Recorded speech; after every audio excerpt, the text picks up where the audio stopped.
The next step you want to do is create a name for your project. If you click in the upper left corner of the screen, you can highlight the words that they've used and type in your own project name.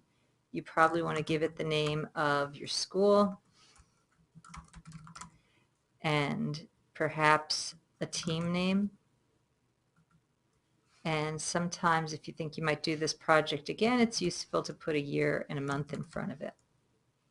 So I'm going to type in 2016, February, St. Michael, Team 1. Press Enter to lock that in. Now I'm ready to save this file. I'm going to choose File, Save Project to Google Drive. If it seems to have an error sending the request, you can try to close the dialog to cancel saving and try again. I've been having trouble with this, so I'm going to save the whole project as a local file. So I'm going to cancel. Click on the word File, Save Project to Local File for later load,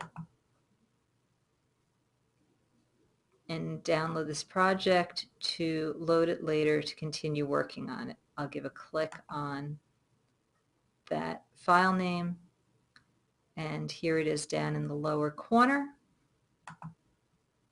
I will close out of Beautiful Sound Editor and leave this page. Going to my launcher, then clicking on Files.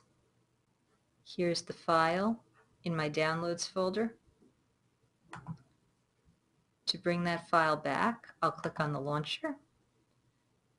Go to Beautiful if it's on my main strip, otherwise go to All Apps and then choose Beautiful. I'm going to go to File, Load Project from Local Audio Project File, choose File. In Downloads, there's my audio project, open. Load project, override existing work. I'm back in my project again. When I've completed this project, I'm going to say File, Export as WAV file.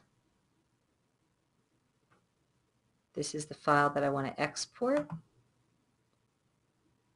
I'll download that file and close.